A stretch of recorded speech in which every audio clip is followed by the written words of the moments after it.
दाढ़ी के बारे में एक इंटरव्यू मैंने सुना कतराने के हवाले से। दो शख्सों से सवाल किया गया, एक हाफिज साहब है, उन्होंने सबसे पहले इंजीनियर साहब से सवाल किया और उसके बाद सवाल किया गया मुफ्ती तारिक मसूद से।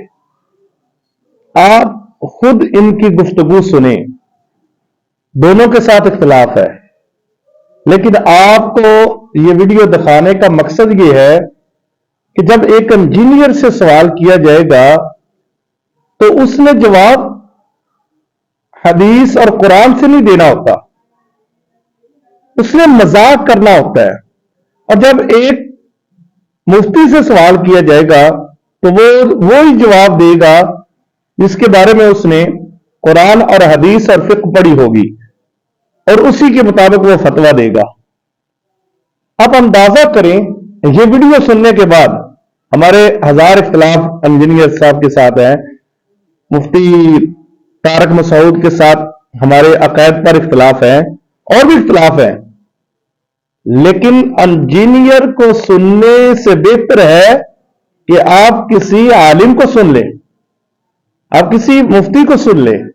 हमारे हजार इख्तिलाफात है उनसे, लेकिन मैं बार बार यही कहूंगा आपको कि किसी आलिम की मजलिस में बैठो, वो आपको बताएगा कि नबी करीम सल्लल्लाहु अलैहि वसल्लम ने फरमाया कि उस शख्स के साथ मेरा कोई तल्लक नहीं है जो दाढ़ी को कटवाता है। ठीक है, आप ये अंदाजा करें कि कितनी दाढ़ी रखनी चाहिए और कितनी दाढ़ी होनी चाहिए।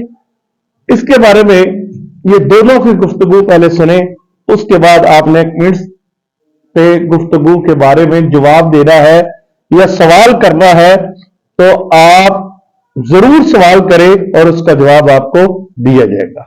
अगर औरतें छोटी छोटी दाढ़ी रखती हैं ना, तो मर्द का छोटी दाढ़ी रखना हराम है, तो ऐसी तो कोई बात नहीं है, औरत की तो दाढ़ी नहीं होती। तो लिहाजा उर्फ आम में जिसे दाढ़ी कहा जाए, जिस तरह आपने रखी है शायद अफरीदी साहब ने, ये जो शख्स रख रहेगा ना वो अपना फर्ज पूरा कर रहा है। अच्छा, अब अफजल दाढ़ी, ये बस अफजलियत और गैर अफजलियत। और कारी तैयब साहब रहमतुल्लाह ने अपनी किताब में छोटी दाढ़ी को भी किसी हद तक गुंजाइश दी है।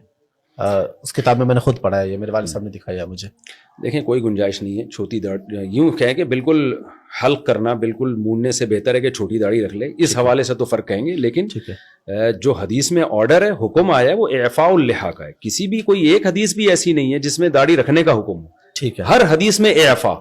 ठीक है, एफ़ा का मतलब है अपने हाल पे छोड़ दो। ठीक है, तो अगर कोई अहले हदीस के कौल को लेता है ना कि एक मुट्ठी तक भी नहीं काट सकते, जी, उसके पास तो दलील मौजूद है। बहुत से अहले हदीस हमने देखे बहुत बड़ी बड़ी दाढ़ियां होती, उसकी तो फिर भी कोई दलील है, लेकिन छोटी करने की तो कोई हदीस में दलील नहीं है। और अशरु मिनल फितरा हदीस में आता है कि फितरत में से नेचर है, नेचर के खिलाफ आप चलेंगे तो बगावत है ना, ये तो नाजायज है। उस हदीस में आता है, आपने फरमाया कि 10 चीजें फितरत है, उसमें मूछें तराशना, उसमें दाढ़ी को बढ़ाना, इफ़ाउल लिहा, हल्क़ आना यानी ज़ेर नाफ बालों का साफ करना, बगलों के बालों का साफ करना। तो क्या ये सारी चीजें सुन्नत है? अगर आप छोड़ दें बगल के बाल, कल्चर का हिस्से, कल्चर की वजह से नबी ने हुक्म दिया। तो जिस हदीस में नाखून काटने का हुक्म है, आप नाखून बढ़ाना हराम है, आपकी नमाज नहीं होती, उसी हदीस में दाढ़ी बढ़ाने का भी हुक्म है, उसी हदीस में बगलें साफ करने का भी हुक्म है।